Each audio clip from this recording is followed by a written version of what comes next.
Shall this be a long or a short chapter? This is a question in which you, gentle reader, have no vote, however much you may be interested in the consequences, just as you may, like myself, probably have nothing to do with the imposing a new tax, excepting the trifling circumstance of being obliged to pay it. More happy surely in the present case, since, though it lies within my arbitrary power to extend my materials as I think proper, I cannot call you into exchequer if you do not think proper to read my narrative.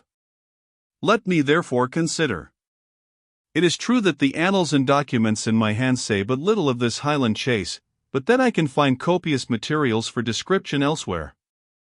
There is old Lindsay of Pitscotty ready at my elbow, with his at-hole hunting, and his lofted and joisted palace of green timber, with all kind of drink to be had in Bergen land, as ale, beer, wine, muscadel, malvaise, hippocras, and aquavitae, with wheat bread, Maine bread, ginge bread, beef, mutton, lamb, veal, venison, goose, grice, capon, coney, crane, swan, partridge, plover, duck, drake, bristlecock, pawnies, blackcock, muirfowl, and capercailzies, not forgetting the costly bedding, vaiselle, and napery, and least of all the excelling stewards, cunning Baxters, excellent cooks, and pottingars, with confections and drugs for the desserts. Besides the particulars which may be thence gleaned for this Highland feast, the splendour of which induced the Pope's legate to dissent from an opinion which he had hitherto held, that Scotland, namely, was the latter end of the world. Besides these, might I not illuminate my pages with Taylor the water poet's hunting in the braes of Mar, where, through heather, moss, 'mong frogs, and bogs, and fogs, 'mongst craggy cliffs and thunder-battered hills, hares, hinds, bucks, roes, are chased by men and dogs, where 2 hours hunting fourscore fat deer kills. Lowland, your sports are low as is your seat, the Highland games and mines are high and great. But without further tyranny over my readers, or display of the extent of my own reading, I shall content myself with borrowing a single incident from the memorable hunting at Lude, commemorated in the ingenious Mr. Gunn's essay on the Caledonian harp, and so proceed in my story with all the brevity that my natural style of composition, partaking of what scholars call the periphrastic and ambagatory, and the vulgar the circumbendibus, will permit me. The solemn hunting was delayed, from various causes, for about 3 weeks. The interval was spent by Waverley with great satisfaction at Glennaquoich, for the impression which Flora had made on his mind at their first meeting grew daily stronger. She was precisely the character to fascinate a youth of romantic imagination. Her manners, her language, her talents for poetry and music, gave additional and varied influence to her eminent personal charms. Even in her hours of gaiety she was in his fancy exalted above the ordinary daughters of Eve, and seemed only to stoop for an instant to those topics of amusement and gallantry which others appear to live for.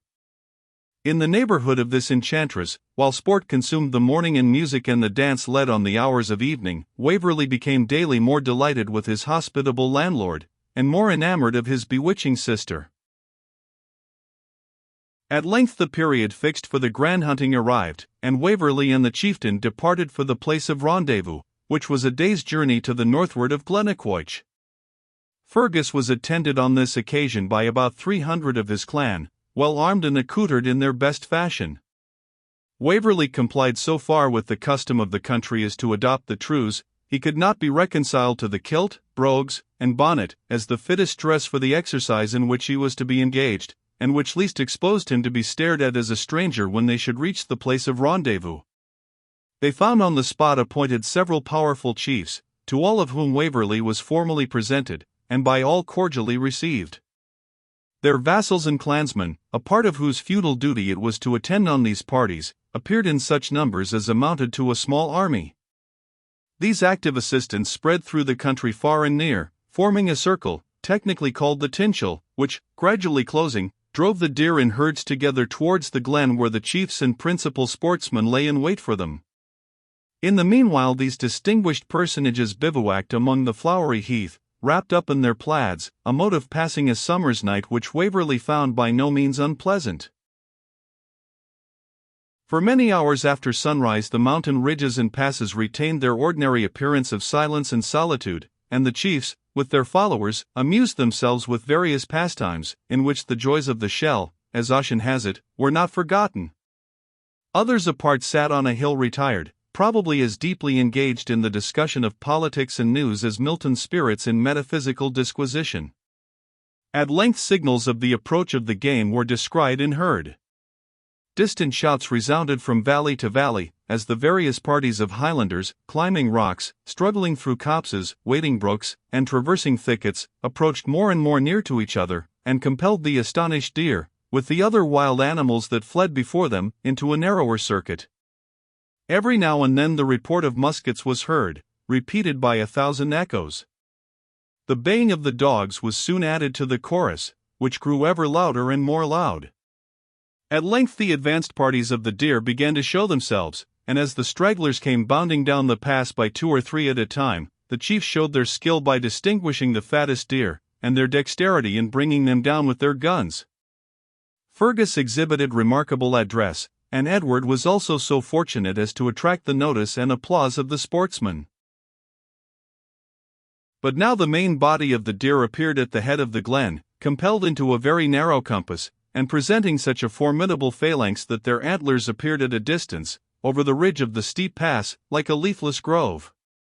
Their number was very great, and from a desperate stand which they made, with the tallest of the red deer stags arranged in front, in a sort of battle array, gazing on the group which barred their passage down the glen, the more experienced sportsmen began to augur danger. The work of destruction, however, now commenced on all sides. Dogs and hunters were at work, and muskets and fusees resounded from every quarter. The deer, driven to desperation, made at length a fearful charge right upon the spot where the more distinguished sportsmen had taken their stand. The word was given in Gaelic to fling themselves upon their faces, but Waverley, on whose English ears the signal was lost, had almost fallen a sacrifice to his ignorance of the ancient language in which it was communicated. Fergus, observing his danger, sprung up and pulled him with violence to the ground, just as the whole herd broke down upon them. The tide being absolutely irresistible, and wounds from a stag's horn highly dangerous, the activity of the chieftain may be considered, on this occasion, as having saved his guest's life. He detained him with a firm grasp until the whole herd of deer had fairly run over them. Waverley then attempted to rise, but found that he had suffered several very severe contusions, and, upon a further examination, discovered that he had sprained his ankle violently. The thrust from the tines, or branches, of the stag's horns was accounted far more dangerous than those of the boar's tusk. If thou be hurt with horn of stag, it brings thee to thy bier, but barber's hand shall boar's hurt heal, thereof have thou no fear. This checked the mirth of the meeting, although the Highlanders, accustomed to such incidents, and prepared for them, had suffered no harm themselves. A wigwam was erected almost in an instant, where Edward was deposited on a couch of heather. The surgeon, or he who assumed the office, appeared to unite the characters of a leech and a conjurer. He was an old smoke-dried Highlander, wearing a venerable grey beard, and having for his sole garment a tartan frock, the skirts of which descended to the knee, and, being undivided in front, made the vestment serve at once for doublet and breeches. He observed great ceremony in approaching Edward, and though our hero was writhing with pain, would not proceed to any operation which might assuage it until he had perambulated his couch 3 times, moving from east to west, according to the course of the sun. This, which was called making the diesel, both the leech and the assistants seemed to consider as a matter of the last importance to the accomplishment of a cure, and Waverley, whom pain rendered incapable of expostulation, and who indeed saw no chance of its being attended to, submitted in silence. This garb, which resembled the dress often put on children in Scotland, called a polony, that is, polonaise, is a very ancient modification of the Highland garb. It was, in fact, the hauberk or shirt of mail, only composed of cloth instead of rings of armor. Old Highlanders will still make the diesel around those whom they wish well to. To go round a person in the opposite direction, or withershins, German widershins, is unlucky, and a sort of incantation. After this ceremony was duly performed, the old Aesculapius led his patient's blood with a cupping glass with great dexterity, and proceeded, muttering all the while to himself in Gaelic, to boil on the fire certain herbs, with which he compounded an embrocation. He then fomented the parts which had sustained injury, never failing to murmur prayers or spells, which of the two Waverley could not distinguish, as his ear only caught the words Gasper Melchior Balthazar Max Prax Fax, and similar gibberish. The fomentation had a speedy effect in alleviating the pain and swelling, which our hero imputed to the virtue of the herbs or the effect of the chafing, but which was by the bystanders unanimously ascribed to the spells with which the operation had been accompanied. Edward was given to understand that not one of the ingredients had been gathered except during the full moon, and that the herbalist had, while collecting them, uniformly recited a charm, which in English ran thus: Hail to thee, thou holy herb, that sprung on holy ground! All in the Mount Olivet first wert thou found. Thou art boot for many a bruise, and healest many a wound. In Our Lady's blessed name, I take thee from the ground. This metrical spell, or something very like it, is preserved by Reginald Scott in his work on witchcraft. Edward observed with some surprise that even Fergus, notwithstanding his knowledge and education, seemed to fall in with the superstitious ideas of his countrymen, either because he deemed it impolitic to affect skepticism on a matter of general belief, or more probably because, like most men who do not think deeply or accurately on such subjects, he had in his mind a reserve of superstition which balanced the freedom of his expressions in practice upon other occasions.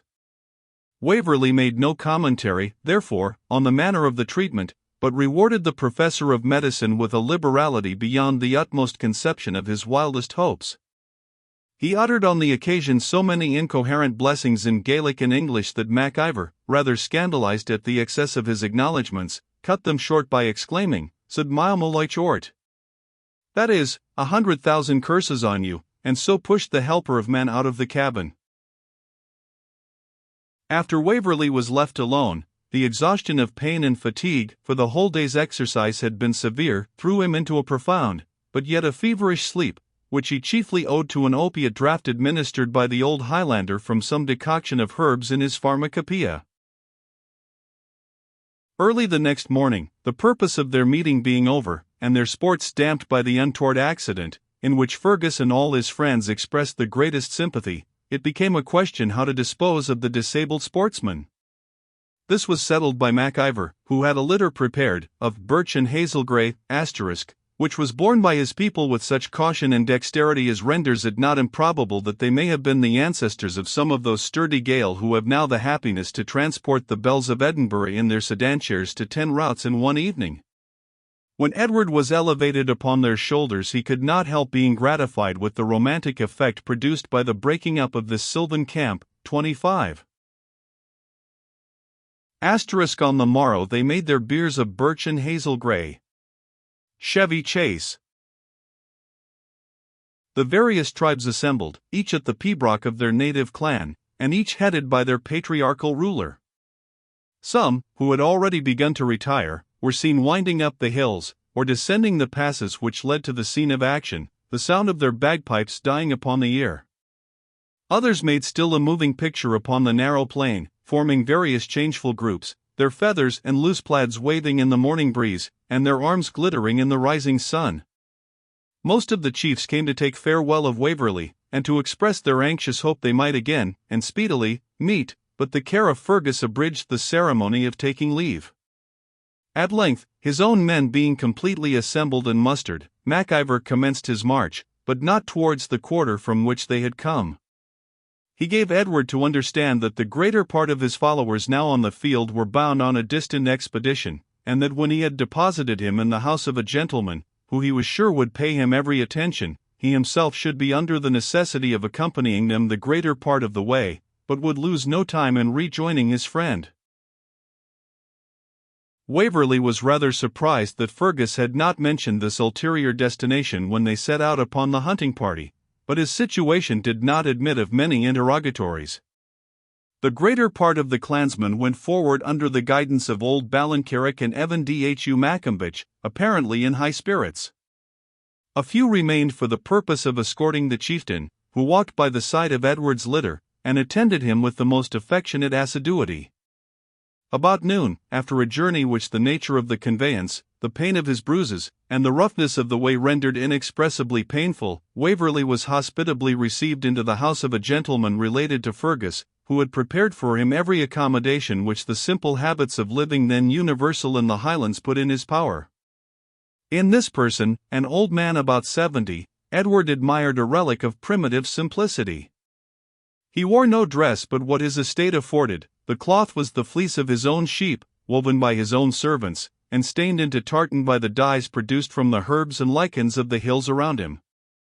His linen was spun by his daughters and maidservants, from his own flax, nor did his table, though plentiful, and varied with game and fish, offer an article but what was of native produce.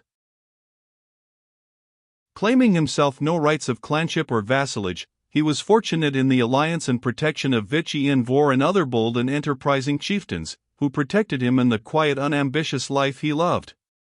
It is true, the youth born on his grounds were often enticed to leave him for the service of his more active friends, but a few old servants and tenants used to shake their grey locks when they heard their masters censured for want of spirit, and observed, "When the wind is still, the shower falls soft." This good old man, whose charity and hospitality were unbounded, would have received Waverley with kindness had he been the meanest Saxon peasant, since his situation required assistance. But his attention to a friend and guest of Vich Ian Vohr was anxious and unremitted. Other embrocations were applied to the injured limb, and new spells were put in practice. At length, after more solicitude than was perhaps for the advantage of his health, Fergus took farewell of Edward for a few days, when, he said, he would return to Tomanrait, and hoped by that time Waverley would be able to ride one of the Highland ponies of his landlord, and in that manner return to Glennaquoich. The next day, when his good old host appeared, Edward learned that his friend had departed with the dawn, leaving none of his followers except Callum Beg, the sort of foot-page who used to attend his person, and who had now in charge to wait upon Waverley. On asking his host if he knew where the chieftain was gone, the old man looked fixedly at him, with something mysterious and sad in the smile which was his only reply. Waverley repeated his question, to which his host answered in a proverb. What sent the messengers to hell, was asking what they knew full well, asterisk corresponding to the lowland saying, Moniane spears the gate they can fu wheel. He was about to proceed, but Callum Beg said, rather pertly, as Edward thought, that Tutai Garnak, i.e. the chief, did not like ta Sasseneg doon a wassel to be pingled why Mickle speaking, as she was not tatwheel. From this Waverley concluded he should disoblige his friend by inquiring of a stranger the object of a journey which he himself had not communicated. It is unnecessary to trace the progress of our hero's recovery. The 6th morning had arrived, and he was able to walk about with a staff, when Fergus returned with about a score of his men. He seemed in the highest spirits, congratulated Waverley on his progress towards recovery, and finding he was able to sit on horseback, proposed their immediate return to Glennaquoich. Waverley joyfully acceded, for the form of its fair mistress had lived in his dreams during all the time of his confinement. Now he has ridden o'er moor and moss, o'er hill and many a glen. Fergus, all the while, with his myrmidons striding stoutly by his side, or diverging to get a shot at a roe or a heathcock. Waverley's bosom beat thick when they approached the old tower of Ian nan Chaistel, and could distinguish the fair form of its mistress advancing to meet them.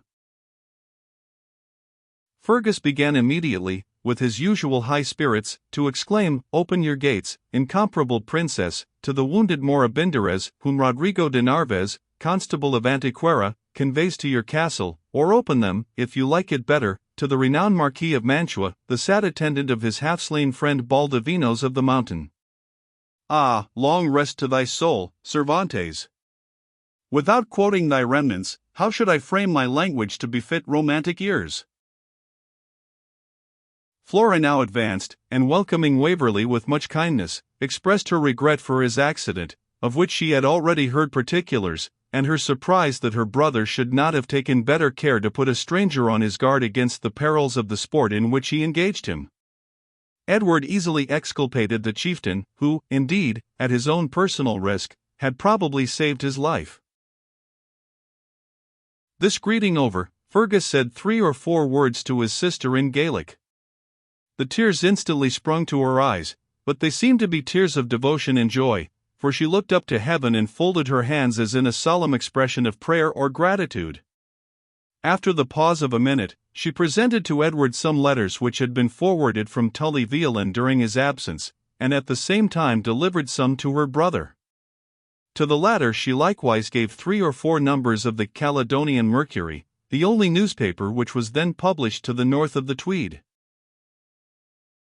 Both gentlemen retired to examine their dispatches, and Edward speedily found that those which he had received contained matters of very deep interest.